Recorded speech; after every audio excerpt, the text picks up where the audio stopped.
Hello everyone, आप सभी का स्वागत है स्टडी फाउंडेशन यूट्यूब चैनल पे। टेट का रिक्रूटमेंट टेस्ट क्लास के अंदर आज हम लोग पेडागोजी का सेकंड क्लास डिस्कस करेंगे। पिछला क्लास में टीचिंग और लर्निंग के बारे में डिस्कस किए थे और आज का क्लास के अंदर डिस्कस करेंगे जनरल प्रिंसिपल ऑफ टीचिंग के बारे में और साथ में प्रीवियस ईयर क्वेश्चन भी डिस्कस करेंगे। ये क्लास आप सभी को post graduate teacher, graduate teacher दोनों जो है एग्जाम में हेल्प करेगा। तो चलिए वीडियो को स्टार्ट करते हैं। सबसे पहले पिछला क्लास के अंदर जो 2 MCQ दिया था उसका आंसर डिस्कस कर लेते हैं। द वर्ड पेडागोजी मीन्स इसका आंसर होगा to lead the child. Next question था pedagogy is the study of answer teaching method. आज के लिए 2 क्वेश्चन आप सभी के सामने हैं।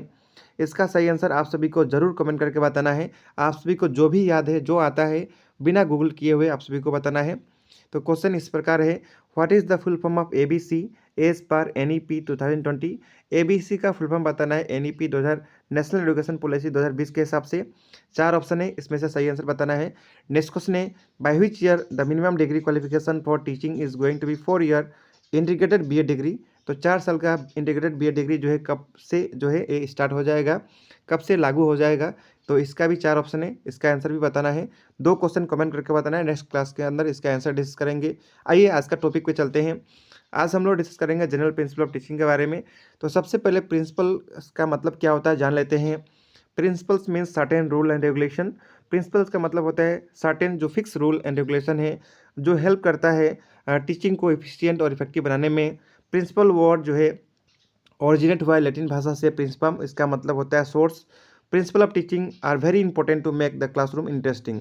प्रिंसिपल ऑफ टीचिंग जो है बहुत इंपॉर्टेंट है क्लासरूम को इंटरेस्टिंग बनाने में। Every teacher must have knowledge about the principle of teaching. सभी टीचर को प्रिंसिपल के बारे में जानकारी होना बहुत अनिवार्य है। Principle of teaching help teaching in every step of teaching including teaching studies.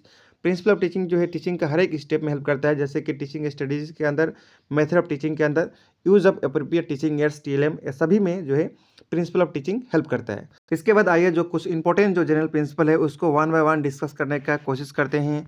सबसे पहला प्रिंसिपल है principle of linking with real life. इस प्रिंसिपल को आप सभी लोग नाम से भी समझ सकते हैं। इस प्रिंसिपल के हिसाब से जो भी सिखाना है रियल लाइफ के साथ रिलेट करके सिखाना है, रियल लाइफ के साथ जुड़ के सिखाना है। अकॉर्डिंग टू दिस प्रिंसिपल, इस प्रिंसिपल के हिसाब से teaching should not be isolated from learners real life. इस प्रिंसिपल के हिसाब से टीचिंग जो है लर्नर का रियल लाइफ से आइसोलेट नहीं होना चाहिए, इसका मतलब अलग नहीं होना चाहिए। Learning should be linked with the life of the learner. Learning को लर्नर का लाइफ के साथ लिंक करके सिखाना चाहिए। It can be done by giving contextual example. ये जो है कॉन्टेक्स्ट में एग्जाम्पल देके सिखा सकते हैं।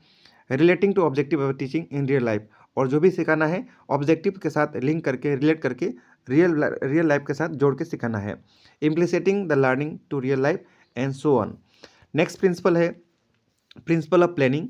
Being a systematic activity teaching always demand planning. यानी सिस्टमेटिक चीज़ सिखाने के लिए टीचिंग में क्या चाहिए, प्लानिंग तो बहुत अनिवार्य है। Planning makes the way road to achieve the objective clear. Planning से जो रास्ता में जाना है, जो हम लोग को पाना है, ऑब्जेक्टिव को पाना बहुत आसान हो जाता है। It also help to predict the challenges and prepare accordingly. और इसके माध्यम से जो भी चैलेंज आ सकता है उसको प्रिडिक्शन किया जा सकता है, उसके लिए प्रिपेयर किया जा सकता है। Well plan teaching always result in good teaching, good learning. Well plan teaching जो है हमेशा गुड लर्निंग देता है। नेक्स्ट प्रिंसिपल है principle of flexibility. Rigidity is harmful for good teaching. Rigidity मतलब जो चेंज ही ना हो, एकदम फिक्स है, वो जो है टीचिंग के लिए बहुत हार्मफुल होता है। The plan of lesson must provide a scope to make necessary changes. और लेसन प्लान के अंदर चेंजेस करने का स्कोप रखना बहुत ज़रूरी होता है। When ever and what ever require, जहाँ चाहिए जैसा चाहिए वैसा चेंज होना आवश्यक होता है, ये रखना चाहिए।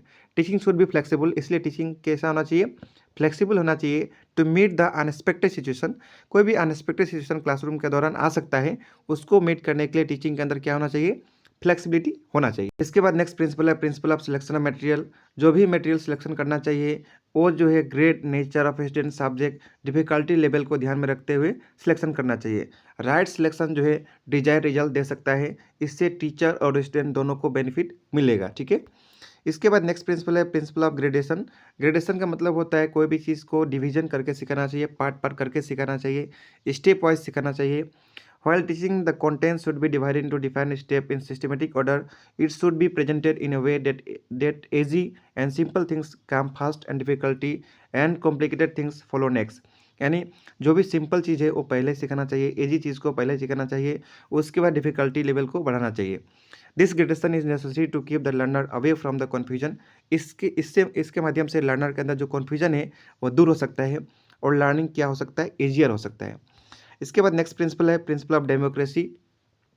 In democratic country, that a teacher is expected to produce democratic citizen, and therefore it is essential to follow principle of democracy.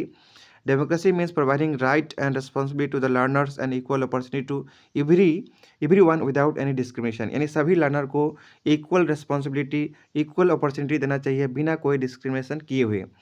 The teacher should adopt democratic attitude towards the student. He should not be dictatorial and discriminatory.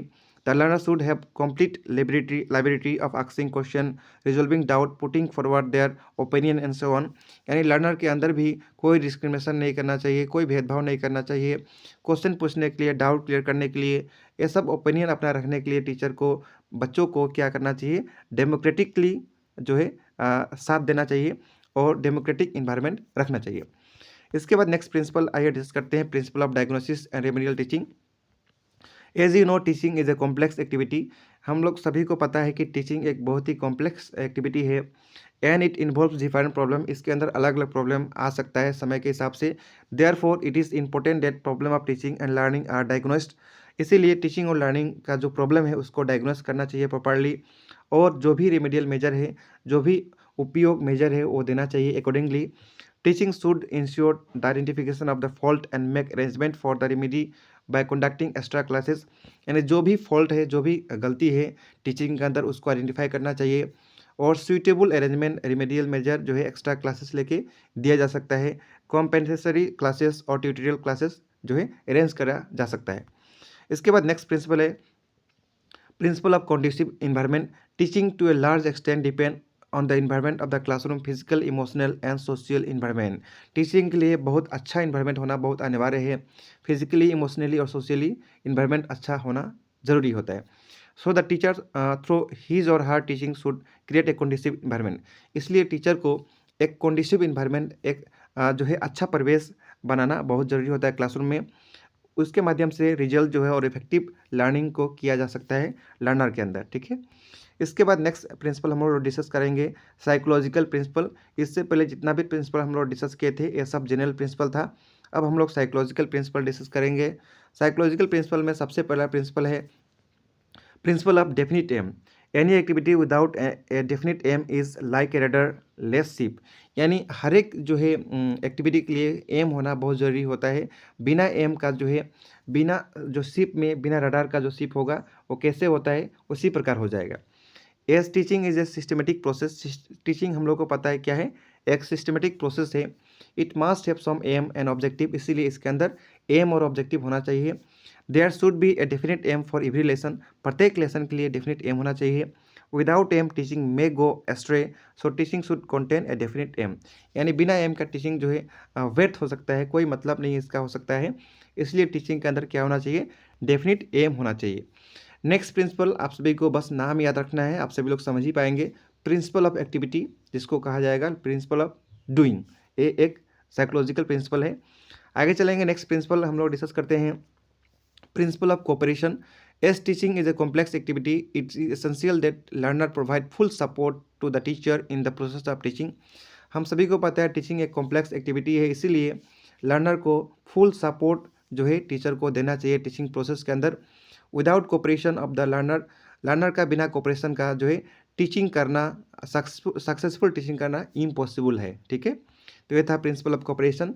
Next principle है principle of individual difference. हम सभी को पता है हर एक आदमी अलग है, हर एक आदमी का लर्निंग एबिलिटी भी अलग होता है. इसीलिए इंडिविजुअल डिफरेंस को ध्यान में रखते हुए लर्निंग को टीचर को क्लासरूम के दौरान कराना चाहिए. ठीक है.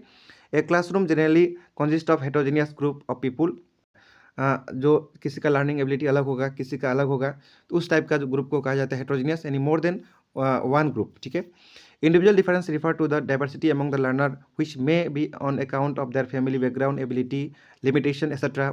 This diversity among the learner should be considered seriously right from the planning stage and throughout the process of teaching. Good teaching deal with the learners according to the individual difference. इसके बाद next principle है principle of recreation. Recreation refers to the laser time activity. Recreation का मतलब होता है leisure time activity को करना। The principle of recreation is based on the beliefs that recreation is very essential for human beings to carry on other activity appropriately. It provide refreshment to the learner and reenergize them.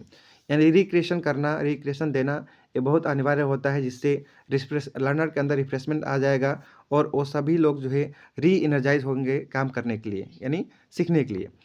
इसके बाद next principle है principle of creativity. Teaching is not confined only to the transmitting the ideas from one person to another और imposing our own ideas to the learner. Teaching का मतलब ये कभी नहीं होता है कि जो भी आइडिया हम हमारे अंदर है वो लर्नर के अंदर ट्रांसमिट किया जाए, अपने हिसाब से किया जाए। इसके अंदर क्रिएटिविटी होना ज़रूरी है, यानी कुछ नयापन होना ज़रूरी है। It should give opportunity to learner for self expression. Learner को अपॉर्चुनिटी देना चाहिए सेल्फ एक्सप्रेशन करने के लिए, लीड करने के लिए, and lead to the creative expression. The idea of good teachers is to make the learner creative. Good teacher का आइडिया क्या हो सकता है? लर्नर को क्रिएटिव होने के लिए प्रोत्साहित करना चाहिए, ठीक है। इसके बाद नेक्स्ट प्रिंसिपल है प्रिंसिपल ऑफ मोटिवेशन और interest. Motivation means the power of moving. The principle of interest और motivation is the most important of all principle of teaching. जितना भी प्रिंसिपल अभी हम लोग डिस्कस किए उनमें से सबसे ज़्यादा इंपॉर्टेंट कौन सा है? प्रिंसिपल ऑफ इंटरेस्ट या प्रिंसिपल ऑफ मोटिवेशन।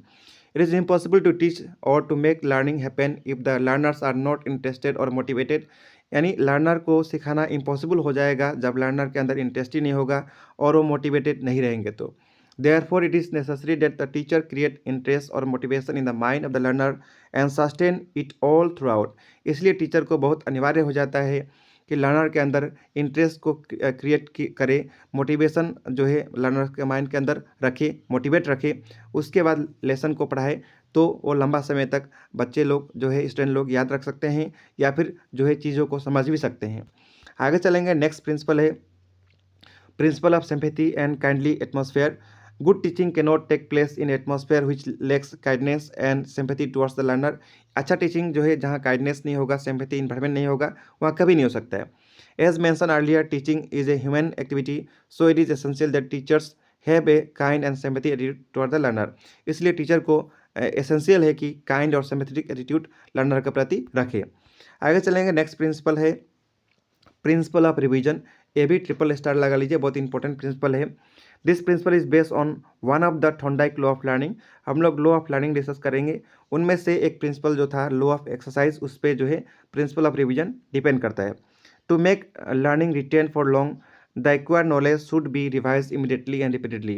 यानी कोई चीज़ को लंबा समय तक याद रखना, रिटेन करना, इसके लिए ज़रूरी होता है कि वो चीज़ को इमीडिएटली रिवीजन किया जाए, रिपीटली जो है रिवीजन किया जाए, तो ही चीज़ को लंबा समय तक याद रखा जा सकता है।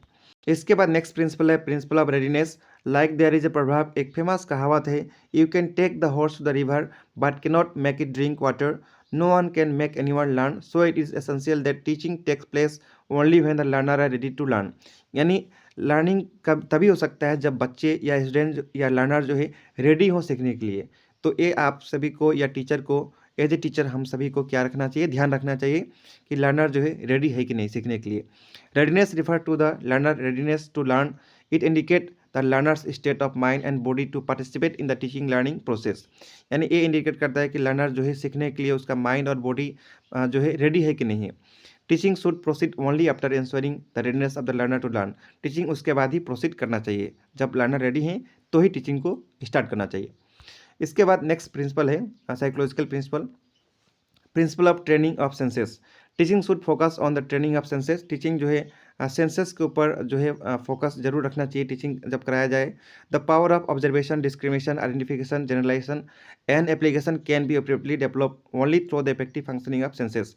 सेंसेस जब अच्छी तरह से फंक्शन करेगा तो ही जो है हम लोग आइडेंटिफिकेशन, जनरलाइजेशन, एप्लीकेशन ये सभी जो है अप्रोप्रिएटली डेवलप कर सकते हैं, ठीक है। इसके बाद नेक्स्ट प्रिंसिपल है principle of feedback and reinforcement.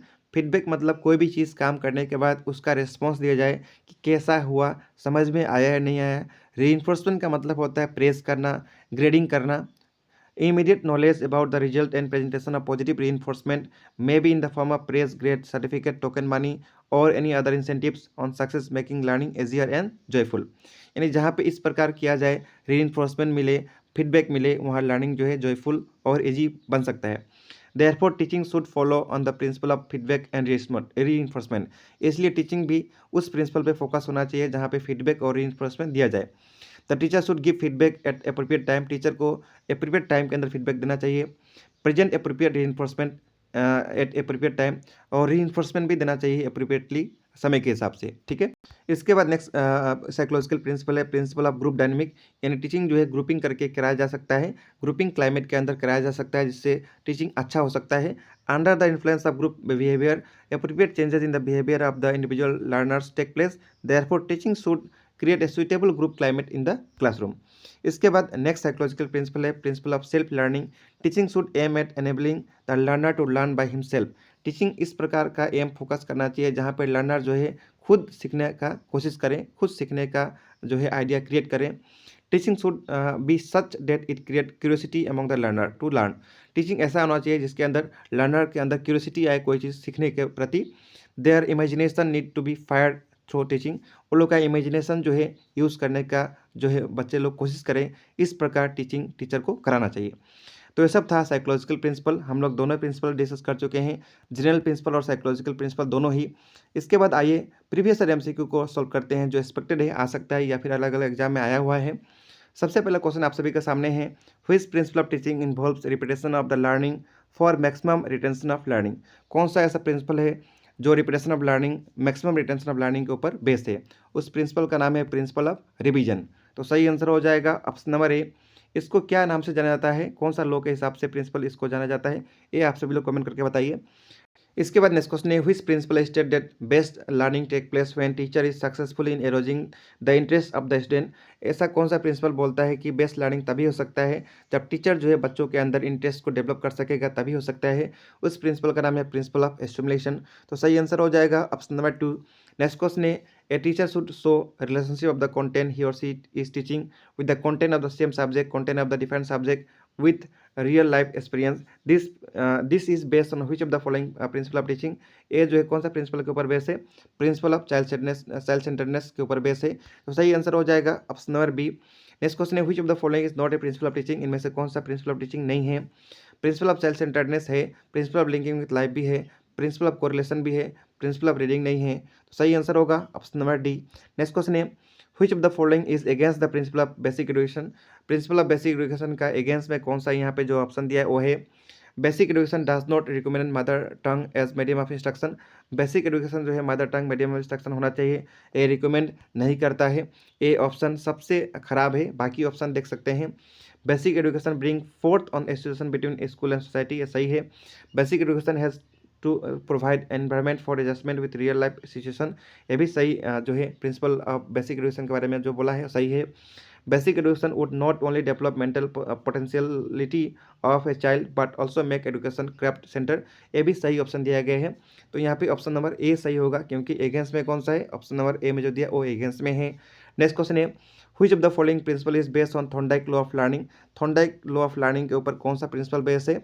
और इस प्रिंसिपल का नाम है प्रिंसिपल ऑफ रिवीजन। तो सही आंसर हो जाएगा ऑप्शन नंबर डी। इसी के साथ आज का एमसीक्यू का क्लास समाप्त होता है, टॉपिक का क्लास भी समाप्त होता है। मिलेंगे नेक्स्ट क्लास के अंदर।